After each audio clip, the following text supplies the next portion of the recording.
Shubor nakaslem jong unongsan Hima. Kajing kerdu Pisa ki Autonomous District Council Meghalaya. Bat kajing bomla ban pendankam hakarukom kababet kabarenti ya ka Pisa kadai kawai nakimat kabala juyakren bat dankam ban shem kilat kilenti ban penbet ya kajing bombiang. Ban penklan ya kapla Pisa tingka bat karukom pendankam Pisa kanlong kababet kabarenti daki Autonomous District Council Meghalaya. Ka Meghalaya Institute of Governance harangkat katanat kayo kakon jong ka school ba North Eastern Hill University kalapan lang ya ka conference lani ka jing kando lang banyata ya ther hanong ba shalong ha kala sngi ublay ka arpo khanday tere unailar arajar apoar ha ka balawan baneshim banta bat ai jingkren dau Prof sa VN Alok ubaday jong ka Indian Institute of Public Administration New Delhi. Hagani ka jia kando lang kabla long State Convention Center 1 laya shimbanta lang dekriu shampang ki bakan thop yakinang hikai ka school ba North Eastern Hill University nado Professor Sumar bin Umdor ubaday jong ka Department of Economics nehu Professor VN Alok bat kiwe lapli ya ka jia lang sedang do menteri bapet ya ka tanat District Council Affair ka Sorkar Jylla uba lakmen remboy. Ha kajing don lang Chief Executive Member ka KHADC uba Tito Star Welkan u Executive Member ba Martel and Mukhem nalor ki MDC nakilay tali ki Autonomous District Council bat ki officer ka Sorkar Jylla. Bantep badyo ajing mut shushu kumno ban penklan ya kaplatingka ki Autonomous District Council Meghalaya. Unong san Hima ulayo banyak ren kerpang bat u Prof sa VN Alok ha ka ba ula kamshon ha ka jingkren jong u. Ba ka Sorkar Pdeng kadai ban ai Bhah lang ya ki panchayat bat ki Autonomous District Council na ka Pisa ka bala Ïohlum Kumba kale ya ki Sorkar Jylla. Ulaong ba ka jingmang Pisa na ka banta ki ADC bat ki panchayat kamdai banwan tangkum ka jingarap kalum. Henry kadai bandon ka jingmang Pisa da ka ba ai Bhah lang kumba ai Bhah ya ki Sorkar Jylla. U Professor Alok ulayathu ba ka jing shisha ha ka por jong ka 13 Finance Commission kaladab ay jingmot baday ban ay Bhah lang kumba 0.1% na ka Pisa ka ba Ïohlum ka Sorkar Pdeng syaki panchayat bat Autonomous District Council. U Professor Alok uday ubaladon benta Bhah ban ay jingmot syaki Finance Commission haki babun kiliang kum uwe nakiriw syampang. Tumantangan sngap ya ka jingkren bat u Professor VN Alok. Sir, thank you so much for your time and kindly let us know what is the purpose of your coming to Meghalaya and to have this address on strengthening the state finances and financial accountability of autonomous district councils in Meghalaya? See, there in New Delhi, I have been working on the local government finances for the last about 20 years or so, since I was in the 12th Finance Commissions and contributed in other finance commissions in states. Of course, we do rank these states for the devolutions criteria, the environment they have created for the local government to function under. But the very little is known so far as the autonomous district councils are concerned. In many of the deliberations, they dismiss few states, saying they are outside the purview of the Part 9 of the Constitutions, that is the 73rd Constitutional Amendment. But whether it is an autonomous district council, the village councils, they are local governments. They are fulfilling the aspirations of the people. They are working for the residents of that area. So they can be equated with other local governments in India and the world over. So more and more should be known about them, and they can be taken into the mainstream deliberations of the country. I do believe local government across the states are very different. The local government of Maharashtra are very different from Karnataka, and Tamil Nadu local government are different from Kerala. UP is different from Madhya Pradesh. So why not Meghalaya? Why not Mizoram? Why not Nagaland? It has to be there. Okay, and I'm so happy that the 15 finance commissions has grappled with these issues and they made some recommendations for autonomous district council, which the 14 finance commission didn't. In fact, the 14 finance commissions work on a very, very small area, that was the village panchayats. That's it. So I'm so happy to be here here at Shillong and talking to the representative of the autonomous district councils. I think they are quite concerned about their own house in orders. During the course of your presentation, you mentioned that China is shining because of local governments and the resources. Around 50% of the revenue comes from these local governments. But when it comes to India, which is very diverse when it comes to states, then local governance and state governments is, laws cannot be applied in the same manner. So in the case of this Meghalaya, we also have these autonomous district councils, and also we have the state government, and these two governments, state government and district councils, they are also looking after same areas of jurisdiction. And in what way they can also differentiate the system of generating revenue or collecting tax from the people? Why I referred to China, because I was making a point that the local government created through our national constitutions, many people do believe they are the strong local governments. But it's the other way around. Local government created through our national constitutions, like in India, Pakistan, Brazil, are the weakest.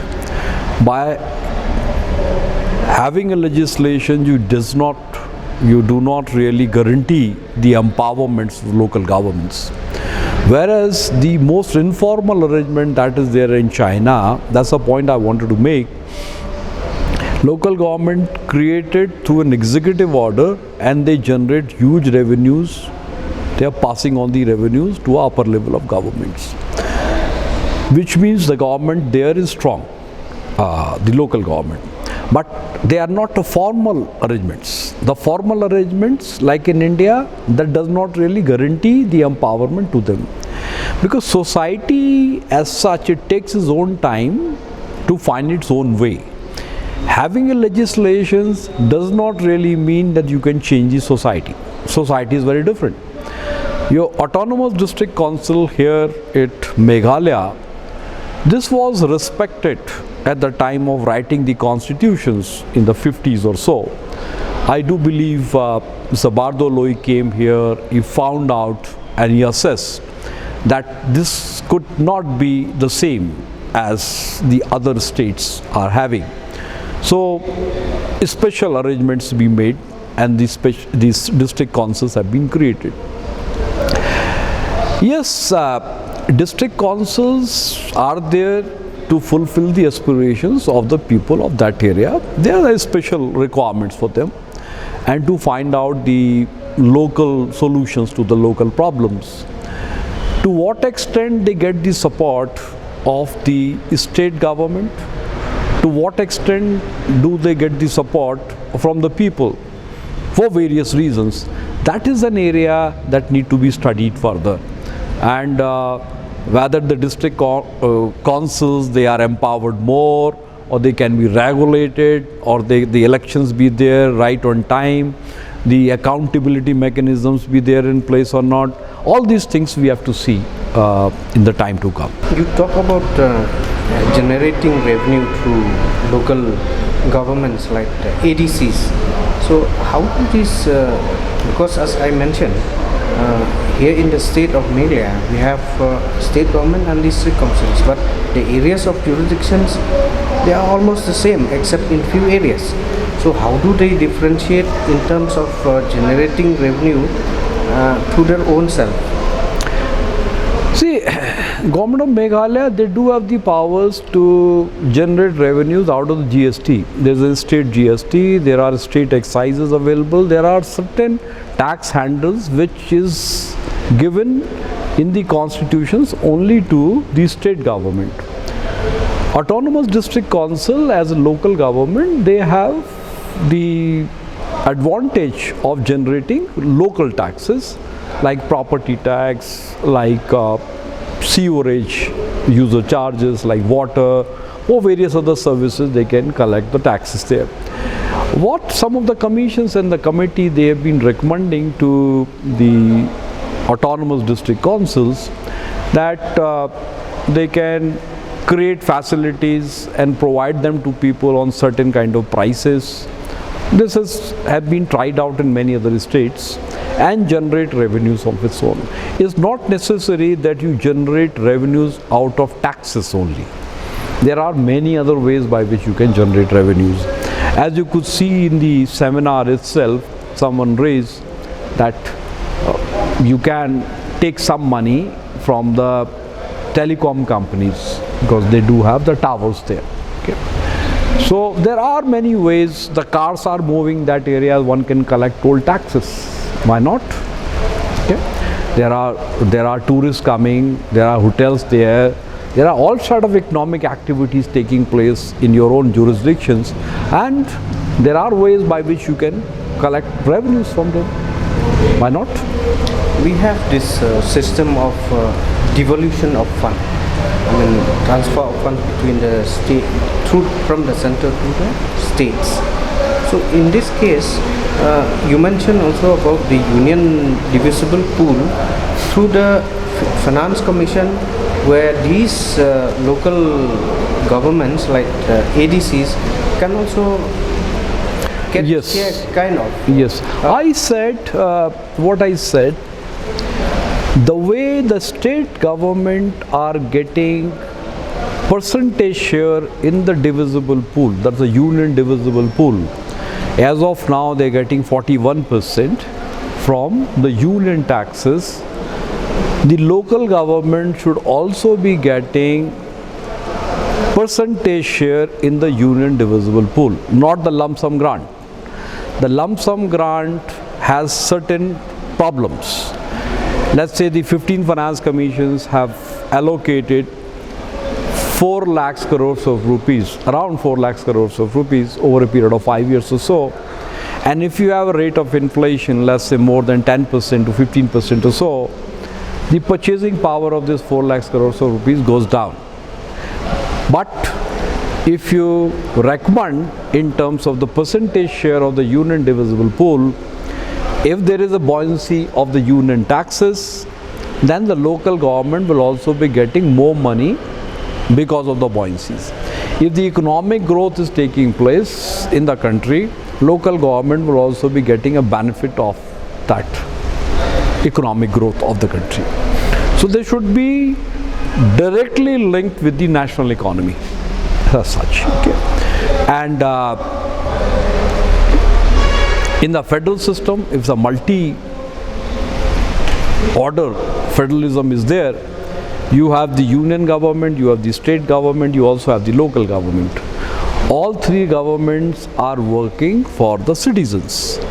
If the union government employees' money can come from one source, state government employees' money can also come from the same source, why can't the money or the salaries of the local government can also come from the same source? That's what the idea is all about. So you mean to say that the certain share of percentage from the union divisible pool should also come to these local governments like panchayats, district council, and so that we can do away with these 15 or with the finance commission that these ADCs or panchayats are getting.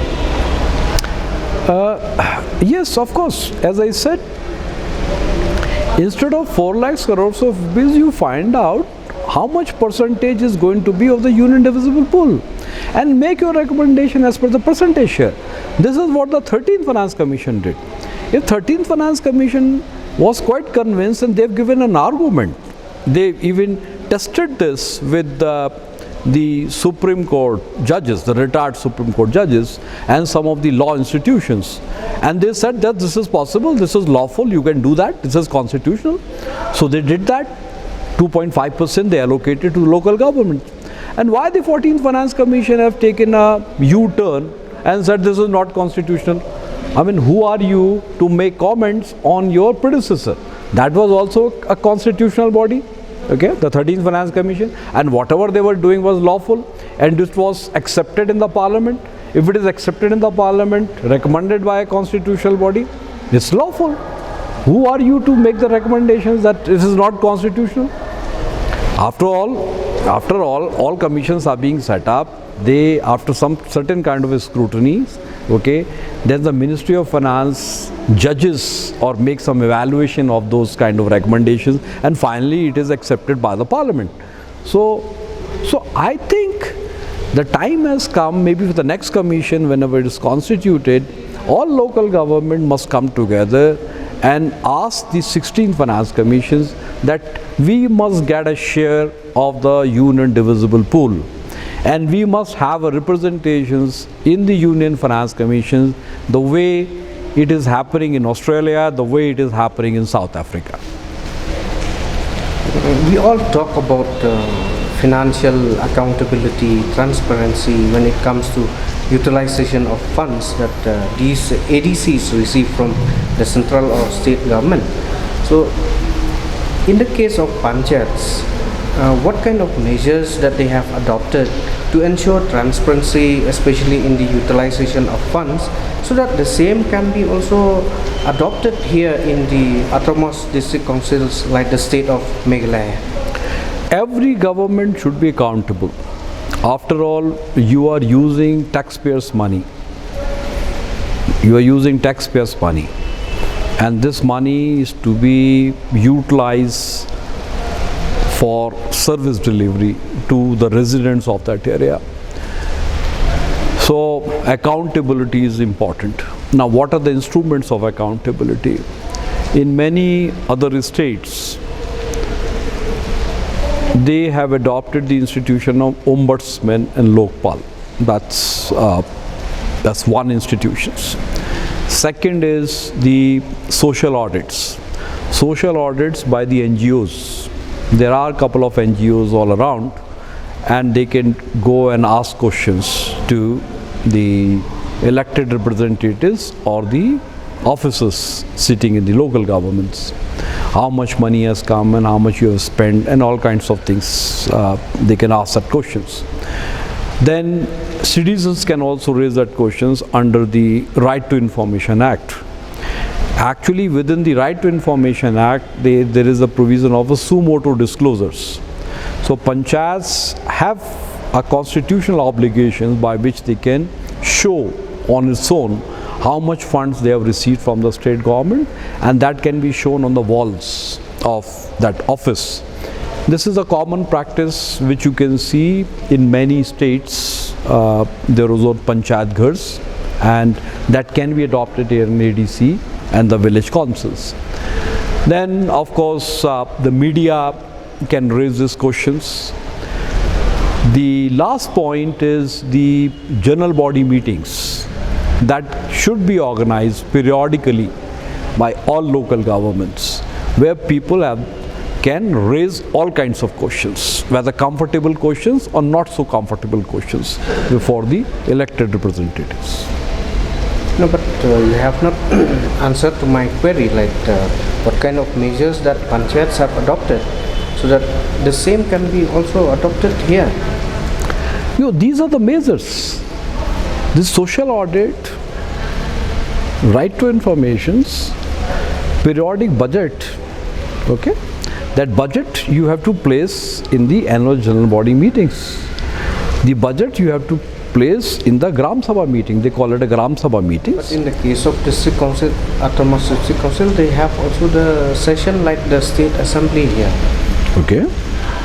Yes, of course. So this is what I'm saying.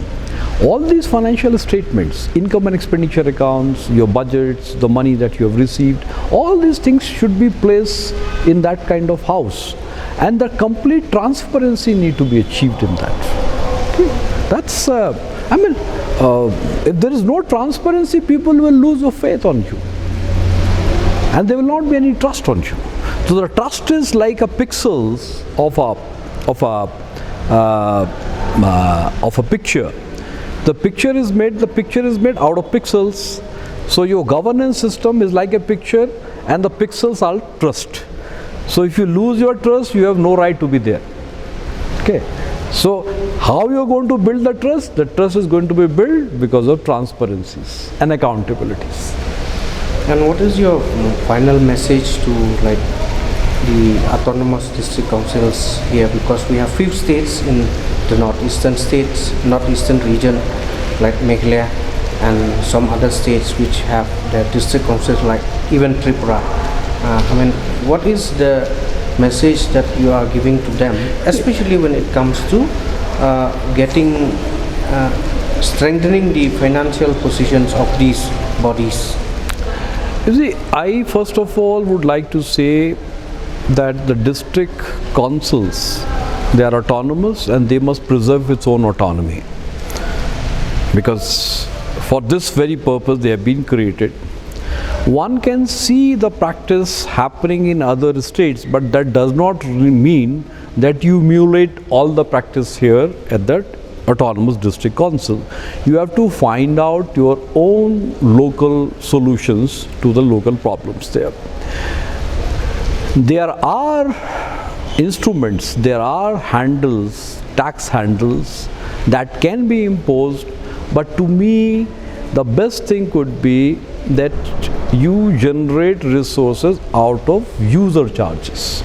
The person who is enjoying that service, that person should pay for that kind of service. And if you pay for that kind of service, that person will have certain sense of ownership in that system. And this is how your community develop. Okay. Panchayat's idea came out of community development. And community must have its own ownership. Their voices need to be heard. Okay. If you keep on depending on the upper level of government, this system is not going to sustain. You have to find out your own system. You have to find out your own ways by which you can finance the service of the people there.